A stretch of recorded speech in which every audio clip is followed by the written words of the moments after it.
Hi, good morning, guys. I am Bhagirath Godara from Pandu Tech English Academy. आज हम 26 जनवरी के लिए speech के रिगार्ड में एक वीडियो देखेंगे जिसमें 26 जनवरी के स्पीच को किस तरह से बोला जाता है, किस तरह से लिखा जाता है, क्या क्या हमें उसमें बोलना चाहिए, क्या लिखना चाहिए, अपने आइडियाज़ को कैसे एक्सप्रेस करना चाहिए। एक सिंपल मैनर में मैंने बताने की कोशिश की है। ज़्यादा स्टैंडर्ड और हाई स्टैंडर्ड का तो मैंने अभी नहीं बनाया है, क्योंकि ज़्यादातर लोग जो होते हैं इसी लेवल का स्पीच, और क्योंकि स्पीच डिलीवर करने में हमें घंटों भी नहीं लेने चाहिए, थोड़ा 5 मिनट तक मुश्किल से हम उसको बोल सकें, उसी के अनुसार मैंने इसको बनाया है।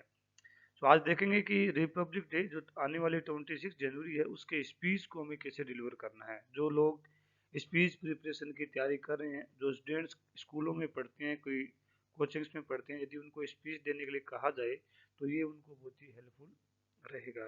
सो आगे बढ़ने से पहले मेरा सबसे निवेदन है कि मेरे वीडियो को लाइक करें, सब्सक्राइब करें, कमेंट करें, शेयर भी करें, अपने फ्रेंड्स को शेयर करवाएं।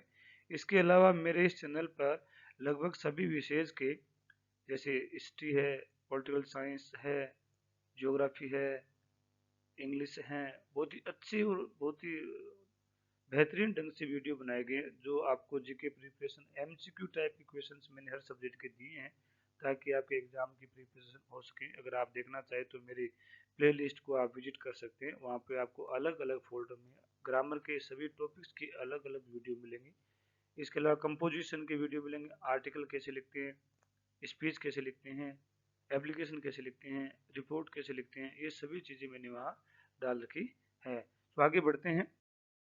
आज हम पढ़ेंगे रिपब्लिक डे स्पीच के बारे में, देखते हैं। यस, रिपब्लिक डे स्पीच शुरू करने से पहले आपको इसी तरह से अपने एक्सप्रेशन को शुरू करना है, जैसे respected chief guest, teachers, students, dear friends and my respected principal sir, good morning to everyone. Today we are here to celebrate 73rd Republic Day in our school campus. आपको ये बताना है कि आज हम हमारे स्कूल में 73rd रिपब्लिक डे, गणतंत्र दिवस मनाने के लिए इकट्ठे हुए हैं। I feel very fortunate to have a chance to deliver a speech on this occasion. और मैं इस अवसर पर अपने आप को बहुत ही भाग्यशाली अनुभव कर रहा हूँ कि मुझे एक स्पीच डिलीवर करने का चांस मिला, एक मौका मिला। एज वी ऑल नो, जैसा कि हम सभी जानते हैं, दैट टुडे इज 26 जनवरी, और 26 जनवरी को the Republic day of India कहते हैं। तो आज 26 जनवरी है, जो भारत का रिपब्लिक डे है।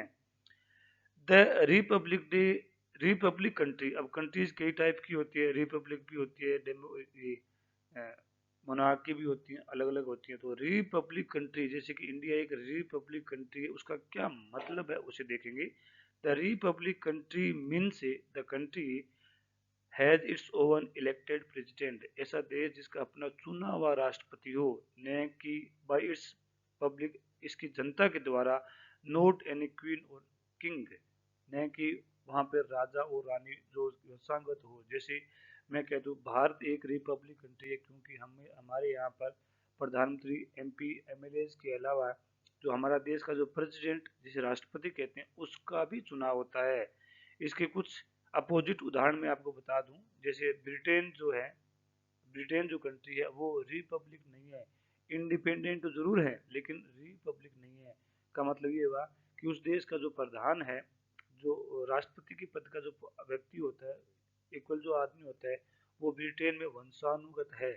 एक ही वंश का आदमी आगे से आगे उस पद पर बैठता है, उसका कोई चुनाव नहीं करता है, वो उनका पैतृक अधिकार है कि वो देश के वो सुप्रीम लॉर्ड बने रहेंगे। लेकिन इंडिया में ऐसा नहीं है। आगे हम बढ़ते हैं। This day is very special for us, ये दिन हमारे लिए बहुत ही स्पेशल है, because it is a national festival. ये क्योंकि हमारा नेशनल फेस्टिवल है। जो भी स्पीच को कहीं डिलीवर करना चाहता है स्कूल में या सभा में, तो इसको आप इस तरह से पढ़ सकते हैं। आगे ऑन दिस डे, 26 जनवरी को, on this day 26 January 1950 our constitute came into force, हमारा संविधान इम्प्लीमेंट हुआ, लागू हुआ।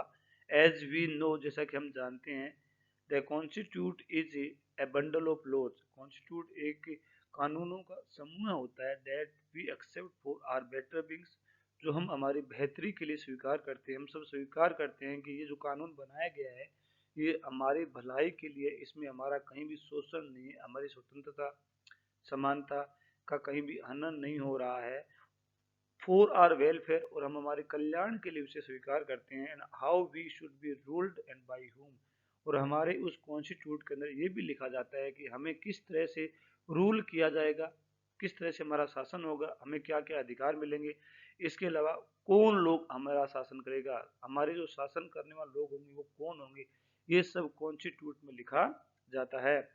It is the supreme law of a country, ये कोई भी देश का कॉन्स्टिट्यूट, किसी भी देश का एक सुप्रीम लॉ होता है, उस लॉ के ऊपर दूसरा कोई लॉ नहीं होता है। Only this is not cause for the celebration of this day. अब ध्यान रखिए, केवल यही एकमात्र कारण नहीं है कि हमारा इस दिन संविधान लागू हुआ इसलिए मैं 26 जनवरी मना रहे, नहीं, इसके कुछ और भी कारण है। To have a chance to celebrate this day, ये मौका मिला हमें कि हमने 26 जनवरी को रिपब्लिक डे के रूप में सेलिब्रेट किया।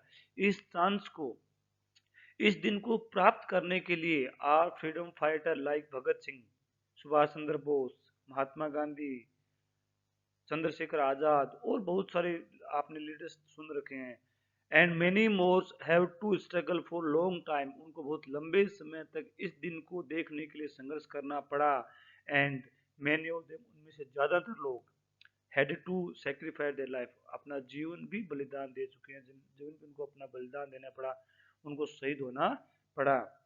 आगे बढ़ते हैं। यदि आपको मेरा वीडियो अच्छा लगे तो लाइक जरूर करें, कमेंट करें, शेयर करते रहें। आगे देखते हैं।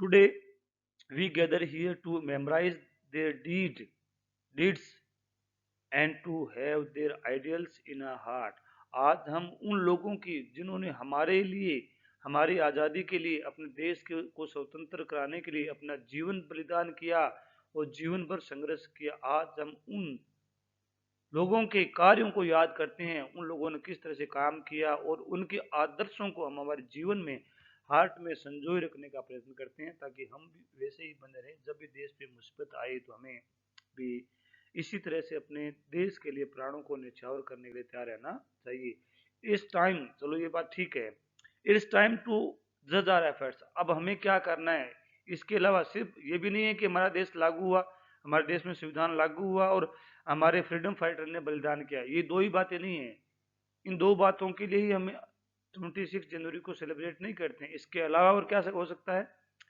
इट्स टाइम टू जज आवर एफर्ट्स, आज हमारा ये समय है कि हम हमारे किए गए कार्यों को जज करें, हम इस दिशा में क्या क्या काम कर रहे हैं, क्या जिस तरीके से हमारे फ्रीडम फाइटर्स जिन्होंने अपना जीवन बलिदान किया, संघर्ष देखा, किस उम्मीद के साथ वो क्या चाहते थे, क्या हम उसी रास्ते पे चल रहे हैं या उन बातों को भूल गए, आज वैसा ही करने लगे जैसा कि जिनके विरोध में हमारे फ्रीडम फाइटर लड़ा करते थे, क्या आज भी हम वैसा ही अन्याय करते हैं। तो आज हमारे समय है कि हम हमारे किए गए कार्यों को जज करें, in spite of being independent and republic, there are, हम रिपब्लिक हैं, गणतंत्र है और स्वतंत्र भी हैं, इसके बावजूद भी there are many problems standing in front of us, आज भी हमारे सामने, हम आज़ाद भी हो गए हैं, गणतंत्र भी हो गए हैं, फिर भी हमारे साथ बहुत सारी समस्याएं हैं जो हमारे सामने खड़ी है, जैसे इलिटरेसी, अशिक्षा, अभी शिक्षा का वो स्तर नहीं मिल पाया जिसे हम अपने आप को प्राउड फील करें।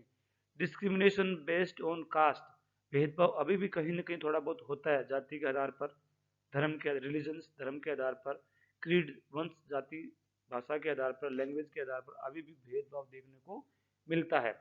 We should dissolve them and think globally, हमें उन सभी भेदभावों को मिटाना चाहिए, क्या करना चाहिए, मिटाना चाहिए, और एक ग्लोबली थिंक करना चाहिए। ग्लोबली थिंक का मतलब मानना चाहिए कि पूरी दुनिया एक है और हम सभी लोग समान हैं और किसी भी तरह का हमारे अंदर भेदभाव नहीं है। फ्रॉम हियर, यहाँ से अब अपना स्पीच हो गया, लगभग 8-9 मिनट का स्पीच बहुत बड़ा होता है, तो अब आप यहाँ से अपने शब्दों को विराम देना भी शुरू कर सकते हैं, यदि आपके पास में आइडियाज है तो आप और एक्सप्रेस कर सकते हैं। From here I request all my elders and friends to work in this field, यहाँ से मैं सभी लोगों से निवेदन करती हूँ कि वो इस दिशा में काम करें, कि जो भी भेदभावपूर्ण नीतियां हैं, जो भेदभावपूर्ण जो व्यवहार किए जा रहे हैं, उनको मिटाने का प्रयास करें। Make an improvement in the discriminated problems, और जो भी भेदभावपूर्ण व्यवहार है उसमें सुधार करने का प्रयास करें। जय हिंद, जय भारत। इसी के साथ आप अपना स्पीच एंड कर सकते हैं। आगे देखते हैं। आपने देखा कि मेरा स्पीच किस तरह का था। हालांकि मैंने ठीक ठीक बनाया, ज़्यादा बड़ा भी नहीं बनाया, छोटा भी नहीं बनाया। उन बातों को सम्मिलित करने की कोशिश की है, क्योंकि इतना बड़ा स्पीच जो है आधे घंटे का स्पीच इस तरह की कंडीशंस में दिए नहीं जाते, तो हमने अच्छी बातें इसमें इंक्लूड की है। यदि आपको मेरा चैनल अच्छा लगे, वीडियो पसंद आए तो लाइक करें, सब्सक्राइब करें, शेयर करें, कमेंट करें, अपने फ्रेंड्स को बोलें, उनको शेयर करें। और इसके अलावा मेरे इस चैनल पर और बहुत सारे विषय के, इंग्लिश के, हिंदी के, सोशल साइंस के, पॉलिटिकल्स के, साइको के, एमसीक्यू टाइप की क्वेश्चंस आपको मिलेंगे, जो आपको हर तरह के एग्जाम्स के प्रिपरेशन में आपको सहायता करेंगे। इसके अलावा क्लास 6 से 12 तक की एनसीईआरटी का जो सिलेबस है वो मेरे चैनल पर फ्री ऑफ कॉस्ट आपको मिलेगा। मैंने सभी तरह के लेसन्स को बहुत बारीकी से और विद क्वेश्चन आंसर एक्सप्लेन किया है। यदि आपको वीडियो अच्छा लगे तो लाइक करें, subscribe. Thanks for watching, have a nice